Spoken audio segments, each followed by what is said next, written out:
হাতে গোনা আর মাত্র 30টা দিন, সামনেই এসএলএসটি এক্সাম।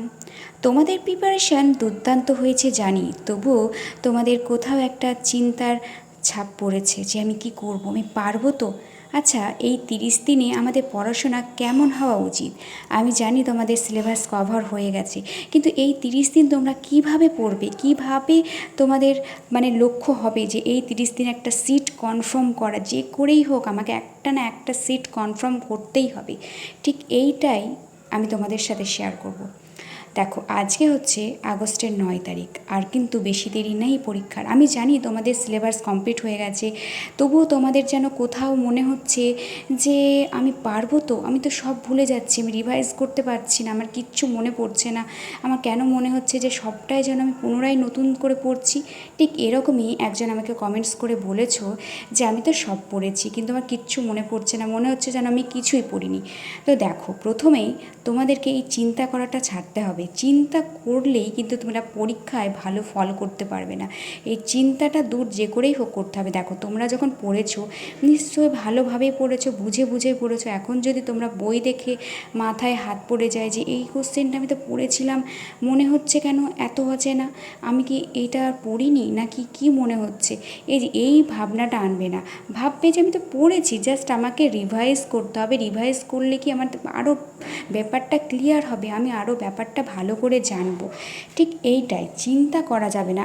আর একটা কি, এই বই একবার আর একটা এই বই এরকম করলে কিন্তু চলবে না। তোমরা কি করবে যে একটা করে বই কভার করবে, রিভাইজ দেবে, আর একটা করে বই হাতে তুলে নেবে। দেখো, তোমাদের কিন্তু একটা সিট কনফার্ম করতেই হবে, সেই বুঝে শুনে কিন্তু তোমাদেরকে পড়তে হবে। তোমাদের লক্ষ্য একটাই, এসএলএসটি পাস করা, একটা সিট নিজের করে নেওয়া। দেখো, একটা সিটের জন্য কিন্তু লাখো লাখো ছাত্রছাত্রীরা লড়াই করছে, আর তুমিও কিন্তু এই লড়াইয়ের অংশীদার। তাই তোমাকেও কিন্তু সেইভাবে পড়তে হবে। এবার 30 দিনে তুমি কি করে পড়বে? দেখো, প্রথমেই বলি, বই তো তুমি পড়েছো, ভালোই পড়েছো বলেই না তোমার কমপ্লিট হয়েছে। তাহলে এত চিন্তা করছো কেন যে আমি পারবো না, ভুলে যাব, কি হবে না হবে? দেখো, ওরকম আমারও মনে হয় যে আমি তো পড়েছি কিন্তু পারছি না কেন, ভুলে যাচ্ছি, এরকম না। মেন পয়েন্টগুলো হাইলাইট করবে। যখন তুমি রিভাইজ দেবে, মেন পয়েন্টগুলো হাইলাইট করবে।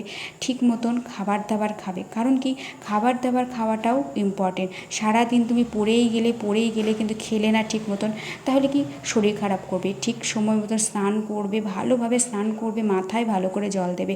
মস্তিষ্ক ঠান্ডা থাকলে তোমাদের পড়াটাও কিন্তু ভালো মতন হবে। তোমরা যদি ভাবো যে আমি সারাদিন পড়েই যাব, আমি ফ্যামিলির সঙ্গে সময় কাটাবো না, দেখো সব কিছু করতে হবে। তোমাকে ফ্যামিলির সঙ্গে কথাবার্তা বলতে হবে, মন ভালো থাকবে তোমার তাতে, আর তোমার তাতে কী হবে, পড়াটাও ভালো থাকবে। এবার সব সময় গল্প করা এটা ঠিক নয়, তোমাকে পড়তে হবে, বারে বারে রিভাইজ দিতে হবে, বারে বারে রিভাইজ দেবে, নিজেকে নিজে প্রশ্ন করবে যে আমি এই কোশ্চেনটা এটা করলাম, এবার দেখি আমি পারছি কি না। ঠিক আছে? আর প্র্যাকটিস সেট বই তো অবশ্যই কিনবে তোমরা, প্র্যাকটিস সেট থেকে প্র্যাকটিস করবে। ঠিক আছে? একটা একটা করে বই কভার করবে, দেখবে নিজেদের কনফিডেন্স লেভেল আরও বাড়বে, এবং তোমরা কিন্তু তোমাদের লক্ষ্যে একদম স্থির থাকবে যে আমি এটা পারবো, আমাকে পারতে হবে। আস্তে আস্তে কিন্তু পরিশ্রম করলে কিন্তু সফলতা আসবে বন্ধুরা।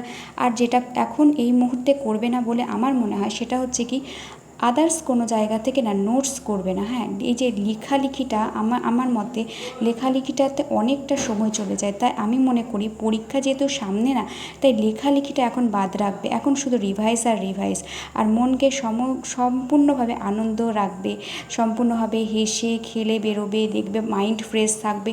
চিন্তা একটুকু করবে না যে আমি কি পারবো, আমার দ্বারা হবে, এটা না। সব সময় যখন তুমি যে মুহূর্তে তুমি বলবে যে আমি পারবো না, ঠিক নাটা কেটে দিয়ে আমি পারবো, ঠিক ওইখানেই ছেদটা টেনে দেবে, ব্যাস। ওইটাই তোমার লক্ষ্য। সে তুমি চেষ্টার পর যদি তুমি না পারো, তাহলে তুমি লোককে বলতে পারবে যে হ্যাঁ, আমি চেষ্টা করেছি, আমি পারিনি, আমি ব্যর্থ হয়েছি, আমি আবার চেষ্টা করব। ঠিক আছে? তুমি যদি চেষ্টা না করে বলো যে আমি পারিনি, আমার ভাগ্যে ছিল, আমার হয়নি রে, ভাগ্যে ছিল না, হয়নি, এরকম যদি বলো, তাহলে কিন্তু হবে না। চেষ্টা করো, চেষ্টার পরেও যদি তুমি না পারো, তাহলে তুমি কিন্তু মোটেও ব্যর্থ নও। তুমি চেষ্টা করেছো, তুমি পারোনি, তুমি হয়তো সেইভাবে চেষ্টা করোনি, সেই জন্য পারোনি। দেখো, গোটা জগৎ যখন ঘুমিয়ে যাবে তুমি তখন কিন্তু রাত জেগে পড়াশোনা করবে, এটাই কিন্তু নিয়ম। তুমি রিভাইজ দিতে থাকবে, হরদম রিভাইজ দেবে, টু ডু লিস্ট বানিয়ে নেবে, এই 30 দিন আমি এইভাবে পড়বো, এইভাবে সিলেবাসটা কভার করব, দেখবে তোমাদের রেজাল্ট কিন্তু দুর্দান্ত হবে।